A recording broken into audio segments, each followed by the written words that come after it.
Thank you very much, you lovelies, you beautiful people. Welcome to The Late Show. I am your host, Stephen Colbert.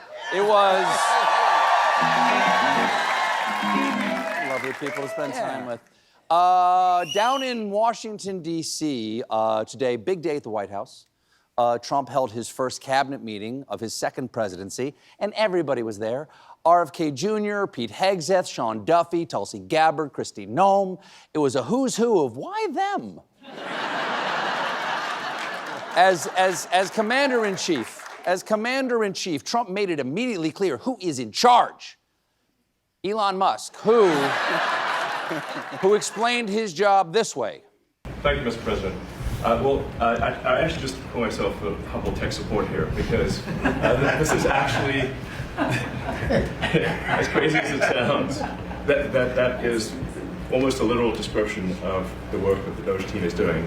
Well, of course. I mean, we've all had that call with tech support. Hello? Yes, your computer's frozen? Uh-huh. Have you tried turning it off? Uh-huh. And then firing 4,000 people with an email? Okay, yeah. Trump talked about all the stuff DOGE is cutting and all the stuff they're not cutting, and it got weird. We've seen that with some of the things that I read at speeches. I read them and people can't believe when I read them. 20 million here, 30 million here for, you know, a little educational course on something. Circumcision, right? Circumcision.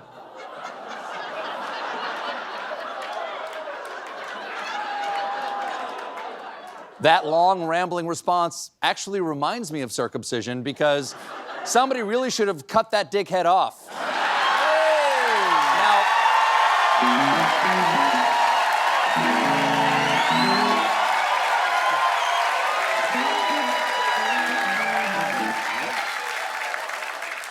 Now, Elon Musk is not a cabinet secretary, but he was in the meeting because he is in charge of DOGE. We think. You see, in court filings, for reasons that are unclear, the White House has continued to insist that he's not in charge of DOGE. And the press secretary of the White House has, on multiple occasions, again, for reasons that are unclear, refused to say who is in charge of DOGE. Until finally last night, the White House changed course for reasons that are unclear and revealed that the acting DOGE administrator is career government official Amy Gleason, seen here saying, wait, I'm what?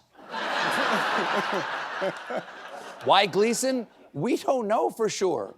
Because at the time of the announcement, Gleason was on vacation in Mexico. Oh yeah, don't worry, we totally have a DOGE administrator and she's great, but she's in Mexico right now, and you can't talk to her because her dog ate her phone, and you can't talk to her dog because the dog speaks only Spanish. Reporters did reach out to Gleason, but Gleason declined to comment. I am not surprised. It is really hard to speak clearly when you're under a bus.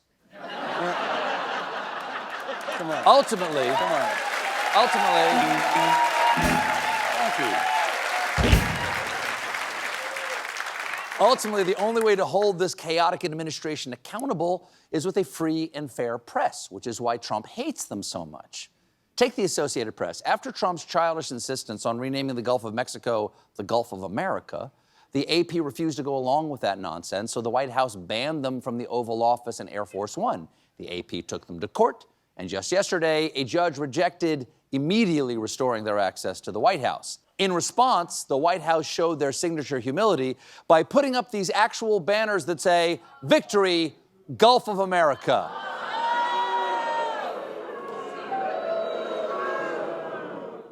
Pretty cool.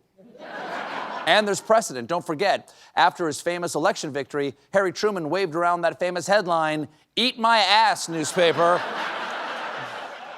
Trump was just as respectful yesterday in the Oval Office. Well, we're going to be now calling those shots. As you know, we won that lawsuit right there. See the Gulf of America, which is a beautiful name. This is the Gulf of America. And if you look at that shoreline, look at that shoreline. Look, from Florida, well, most of it is, it's called America. And vast majority, like big numbers. Yes. Yes, big numbers. It is mostly America because you have a map that shows less than half of it. Look, folks, I don't know, why are we calling Ariel the Little Mermaid? Do we have a picture? I'm looking at a picture of her face. and her little seashell bra, and all I see is maid. Most of her is maid. Vast majority, big numbers. Very little myrrh.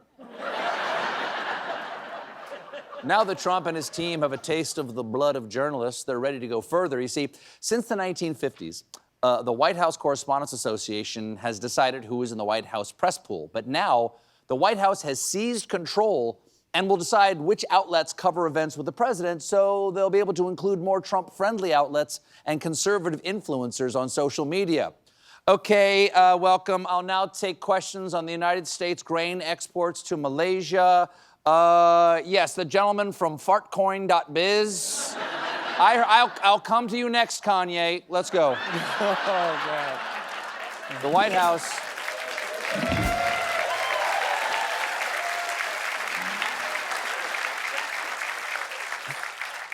The White House reporters, of course, are freaking out, with one saying, "This move does not give the power back to the people, it gives the power to the White House." That quote from the correspondent from far-left woke stream media, Fox News. Correspondent added, "But I'm sure once we put the finishing touches on this monster we helped stitch together out of body parts and rage, he'll be our friend again."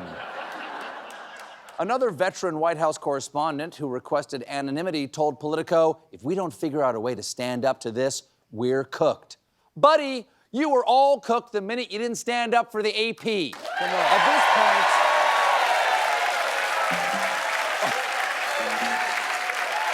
I mean, the meat is falling off the bone and he's covering you with little lemon slices all over your body. And obviously, some pumpable cheese. Now, one group that Trump embraced in the last 24 hours is immigrants. Well, rich ones, because yesterday, Trump announced he's going to offer gold card visas for $5 million to rich foreigners. Echoing the eternal words on the Statue of Liberty, "Give me your tired, your poor. Psych, give me $5 million bucks, biatch. We buying bottles in the club." You guys want to hit the club? You want to hit the club? Little bottle service in the club? I've never, you guys ever done bottle service? Yeah. Now, you might be thinking, gold card, is that like a green card? Yeah, no. Here's how Trump explained it. You have a green card. This is a gold card. We're going to be putting a price on that card of about $5 million, and that's going to give you green card privileges plus. Green card privileges plus, so Trump's gonna Delta Comfort our immigration system. It's great, there's green card plus, and green card platinum world traveler, folks. You get lounge access, a hot towelette, all the little cheese cubes you can stack up, and a big glass water thing with old cucumbers floating in it. At today's cabinet meeting, Trump spun some fever dreams about the boffo profits America could get from his immigration casino. If we sell 1 million, right, 1 million, that's $5 trillion, $5 trillion. If we sell 10 million, which is possible, that's $50 trillion. Now, those are definitely numbers.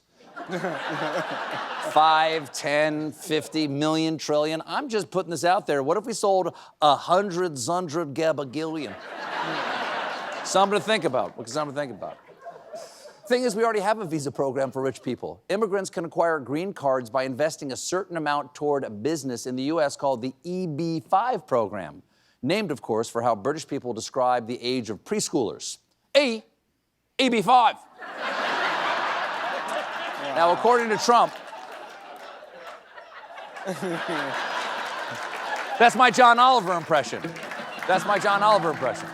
According to Trump, the real benefit of this program is the plus ones. It's a road to citizenship for people, and essentially people of wealth or people of great talent, where people of wealth pay for those people of talent to get in. Well, I'm sure that'll only attract good people and zero criminals. Yeah, I got a real talented guy to bring in. He can get rid of a body like that. I mean, he's really good at playing the flute or computers or whatever the But the idea that bad guys might use this visa as a loophole, if that worries you, then you're not Donald Trump. Would a Russian oligarch be eligible for a gold card? Yeah, possibly. Hey, I know some Russian oligarchs that are very nice people. Yeah, could be Russian oligarchs. Could be for some other nice folks I've met. Mr. Skeletor, Gargamel, Nosferatu. Nosferatu, very understood, folks. Ancient evil comes from a faraway land, but he's just trying to make it with some beautiful young ladies. Wait, nope, that's Rupert Murdoch. We got a great show for you tonight. My guests are Guy Fieri and journalist Pamela Brown. But when we come back, I look at first drafts of Black History Month cards. Don't tell Emmy.